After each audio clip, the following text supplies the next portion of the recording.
YouTube says it has had enough of vaccine misinformation on its site. And false stories from phony sites to run circles around major news outlets. Many people don't know the difference between something real and something created to deceive them. Open your eyes. If you've ever had this feeling that something was terribly wrong with the world that we live in, but you couldn't figure out just what it was, then you've come to the right place. Secret societies, mystery religions, and the Illuminati have been controlling our reality since the beginning of time. But not anymore, because there is an awakening happening, and you are about to become a part of it. Wake up, because this is a call for an uprising. This is a call for an uprising. Welcome to today's show.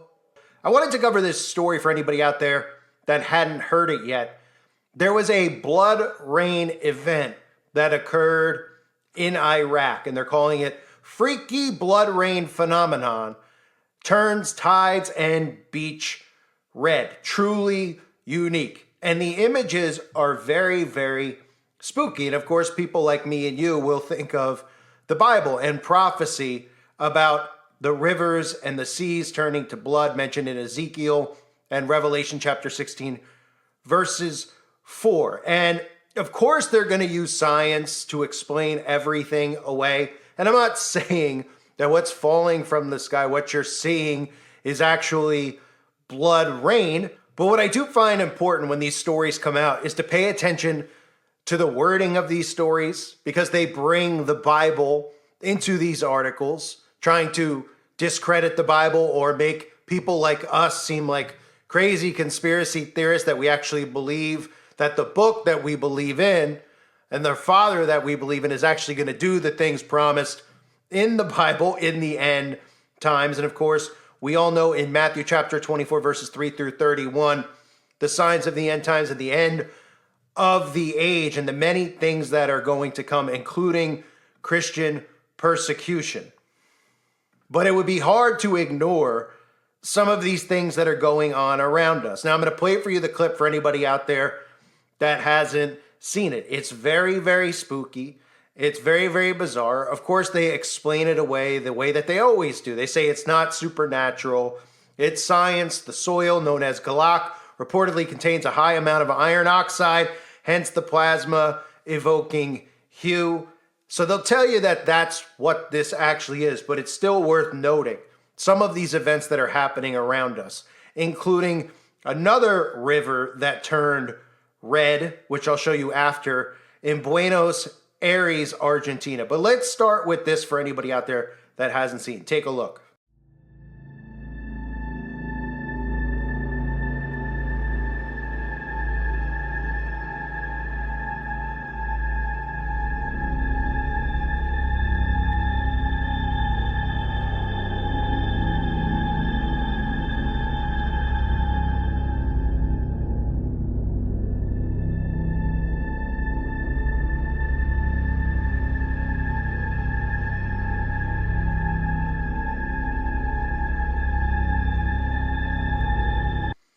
So obviously it's the type of stuff that's truly, you don't see every day, especially when you see the sea turn red like that. Now, of course, they want to tell you that the rain happened and then the rock caused that to occur.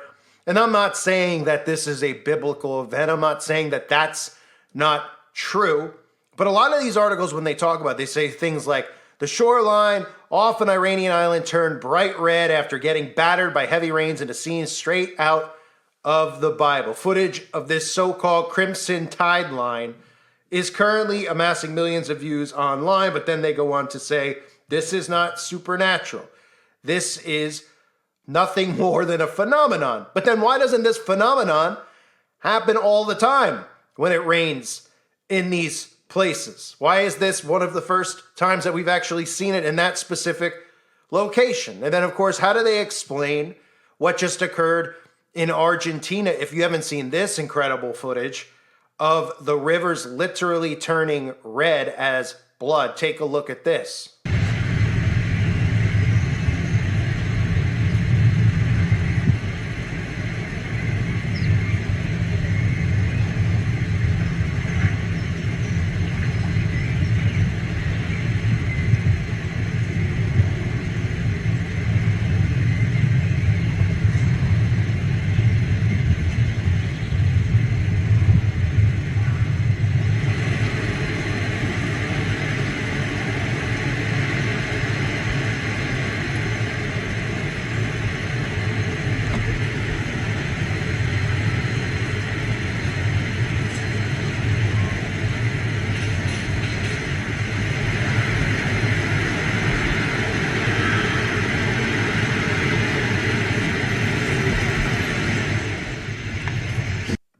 So both of those things are very, very, very worth paying attention to. And I mentioned earlier, Ezekiel chapter 32, verse 6, I will also water with thy blood the land wherein thou swimmest, even to the mountains, and the rivers shall be full of thee. And in the book of Revelation chapter 16, verse 4, and the third angel poured out his vial upon the rivers and fountains of waters, and they became blood. So it's interesting to obviously pay attention to these things when we see them around us. I'm sure that just like me, I'm sure a lot of you think the same exact things when we see signs and wonders like this. And of course, they'll automatically try to dispel anything that any Christian says with science, because the majority of people out there will take science as fact and will not take the Bible as fact because they've been trained that way. Another thing to look at is the blood moon, right? Now, we've seen blood moons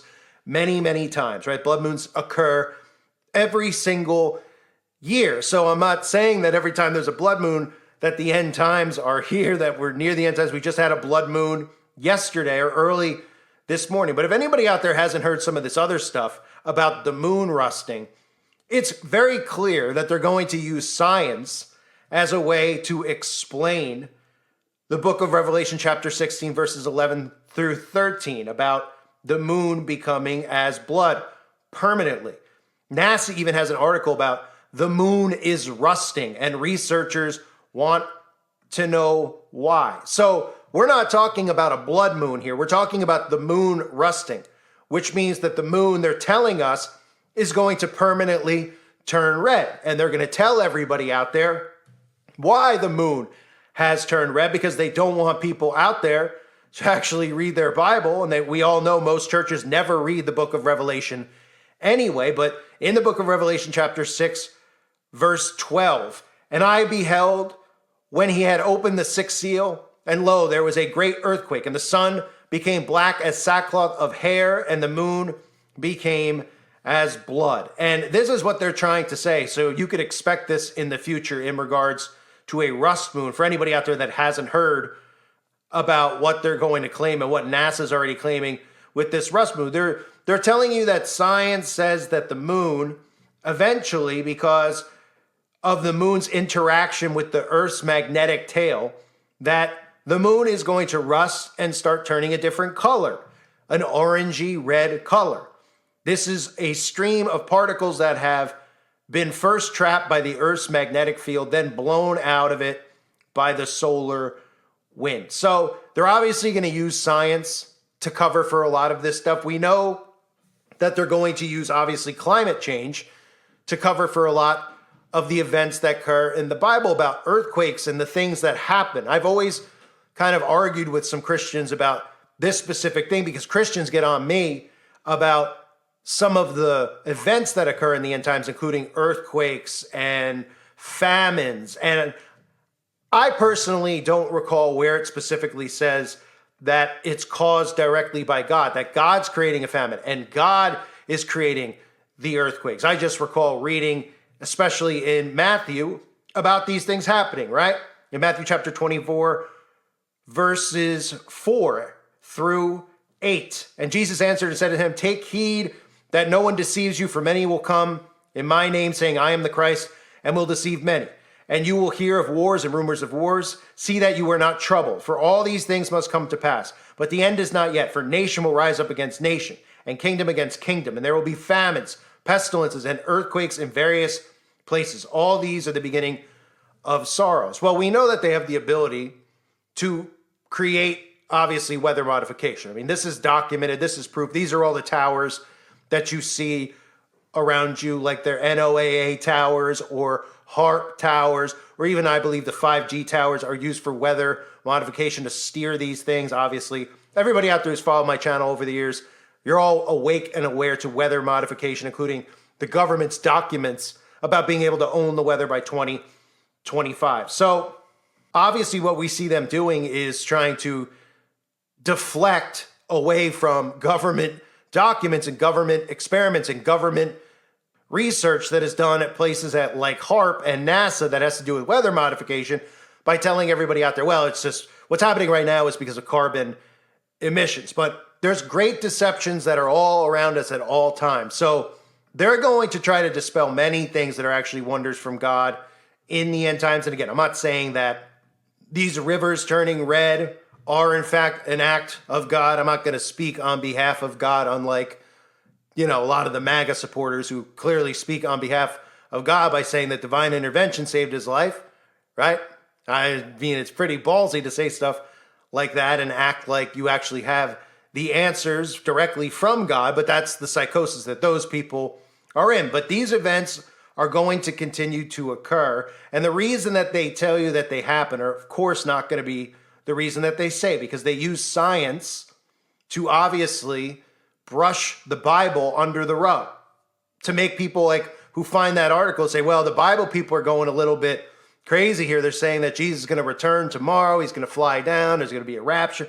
They love to put all that stuff in there and sensationalize it without actually even explaining what the Bible says, what the verses are. These articles just have tweets from people and posts from people on Instagram who are screaming and yelling that the sky is falling, right? But these are clearly not normal things that are occurring. It's not the first time that we've seen, obviously, a river turn red, and it's obviously not the first time we've seen blood moons. But get ready for this stuff, because when they're out there and they're telling you that the moon is rusting, what do you think they're telling you that for?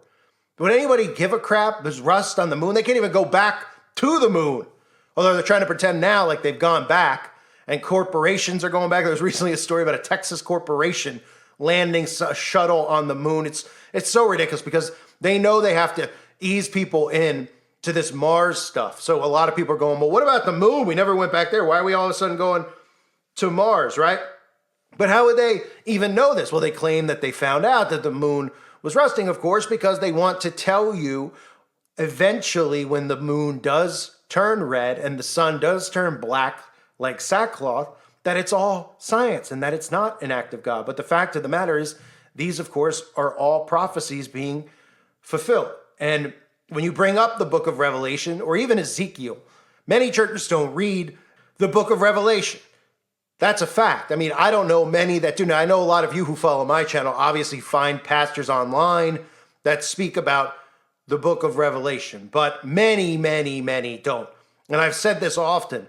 When I bring up the mark of the beast to people, they don't even know what it is. Christians don't even know what the mark of the beast is.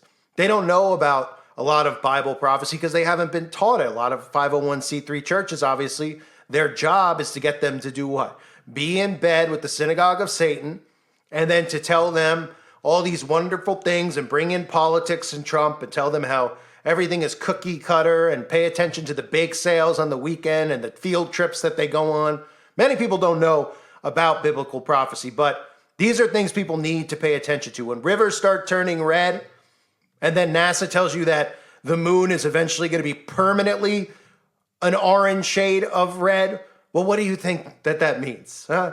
What do you think it means? And when they tell you that they're going to block out the sun using technology or using an artificial sun or a shield or sun shielding, well, they're also obviously going to be covering for what is coming in the end times where the sun turns black like sackcloth. So I wanted to do a video on this. I saw that it was out there. I saw the New York Post talking about it. Of course, they sensationalize it. The articles are all the same, They say, oh, it's a bizarre weather phenomenon, but Christians are saying that Jesus is coming down and the four horsemen are returning this week because there's also a blood moon, right? That's what they like to do. They like to make it sound like we're all prophesizing and state setting and doing all these things that some people do, which is extremely bad and extremely dangerous. And I've covered that over the years as well. Date setting for raptures and things like that. That is not beneficial, especially when it does not happen. Because many of the people who believe in that, eventually they start losing their faith because they're so miserable here. They're just sitting here hoping and waiting to be taken away. And I don't know if God told us to come here, to sit here, to put our hands under our butts and just wait for him to return. I think that obviously we have a reason to be here, and that's obviously a lot of different things, including spreading the gospel, spreading God's word, waking people up to what's actually happening around us before they turn into permanent prisoners. But we know eventually this massive persecution for all of us is going to come. And that's also in the book of Matthew, chapter 24, verses 9 through 14. Then they will deliver you up to tribulation and kill you, and you will be hated by all nations for my name's sake. And then many will be offended, will betray one another, and will hate one another. Then many false prophets will rise up and deceive many. And because lawlessness will abound, the love of many will grow cold. But he who endures to the end shall be saved. And this gospel of the kingdom will be preached in all the world as a witness to all the nations, and then the end will come. So for anybody out there that didn't know, we've got rivers turning red. We've got eventual permanent blood moons, not the one that just occurred over the last 24 hours, but permanent ones are on their way because the moon is rusting, which is just incredible. If you can't see through that, how NASA, who has nothing to do with space travel because that's not real, is telling you that scientists have found that the moon is eventually going to turn red from rust. It's very easy to see through Satan's lies. And pretty much everything that they put out there is obviously a lie to dispel God's creation, God's prophecies. And like I said in the previous video about Ron Wyatt, hide these things. Why is it important to hide Noah's Ark? Why is it important to hide Sodom and Gomorrah? Why are these things important?